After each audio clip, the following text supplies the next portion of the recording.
Alright guys, well I'm getting ready to harvest one of my favorite plants that I have growing back here. I'd say it's probably in my top 5. I've been growing it back here for several years now, proliferating it out. It's very easy to grow. This is a perennial plant known as the ground apple, also commonly referred to as Yacon. And although it doesn't look all that impressive at the moment, this is the point when you want to harvest the tubers. As you can see, the plant has all but died now. The leaves are nice and crispy. We've gotten down to about mid-30s. So as soon as you get down to those frost temperatures, the plant dies. You can harvest the tuber. You can also leave them in the ground until you're ready to consume. But I'd recommend harvesting before you get down to those freezing temperatures. Known botanically as Smolanthus suncifolius, this is a perennial plant from the daisy family. This patch that I've got growing over here is actually right on the edge of a hugelkultur. If you happen to be somebody practicing hugelkultur, I'd say give that a try. It works out very well. But this plant will do well in most areas of the garden as long as you got plenty of sun, and it will perennialize in USDA climate zones 7 and up. Otherwise, it can be grown as an annual. And as you can see, I've got a little calabash gourd down there I need to harvest as well. But what I like to do when the plant gets to this stage is just prune it back, clean up the garden a bit, and like I said, you can leave those tubers in the ground until you're ready to harvest.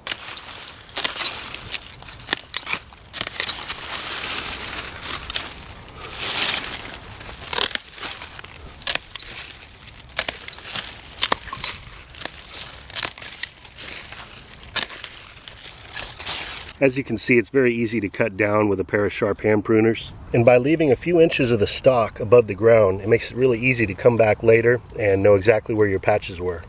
Alright, let's see what this plant ended up producing. When you are digging these up, you want to be careful. You don't want to slice into the tuber, of course, so go around, a few inches away from the main base of the plant, and that should be good enough.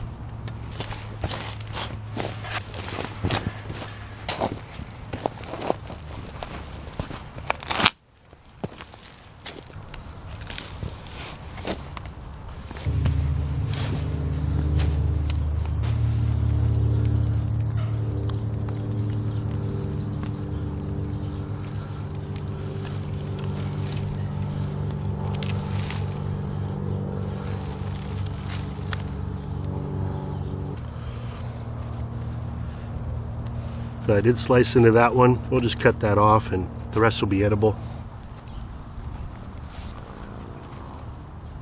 Well, not much of a harvest on that plant. That happens occasionally. And we got a few tubers, but mostly rhizomes. Now, each one of these rhizomes can be divided. Everywhere you see one of these little eyes will grow a new plant. So a rhizome like this, I might separate like that and have 3 more plants. You could even separate it down further and have almost a dozen plants from this.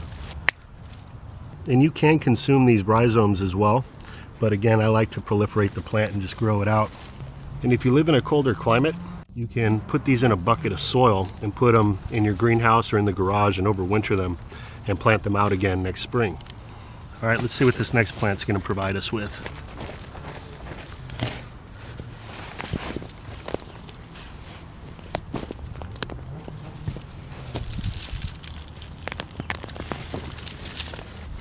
There's a nice one.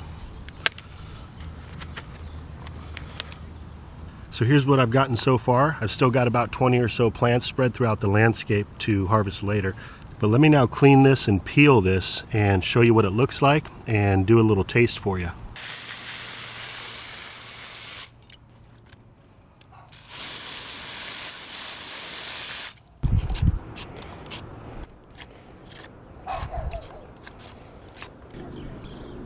You can just pick the little knots out with a knife as you would a potato.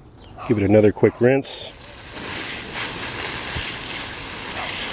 See how it just glistens in the sun. There is so much water in this tuber that if you're thirsty and you go out and harvest one of these and eat it, you'll be completely satiated.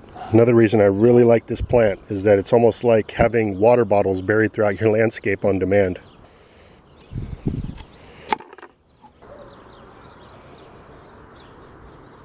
Here's to your health, everybody. Cheers.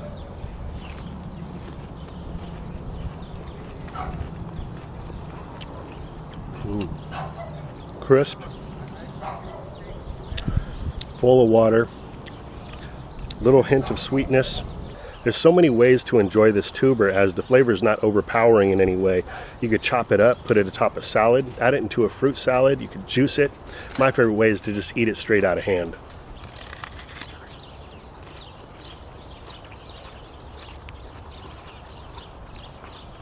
Until next time, this is Dan from plantabundance.com. Wishing you all a great rest of your day. Take care. I'll be talking to you again soon.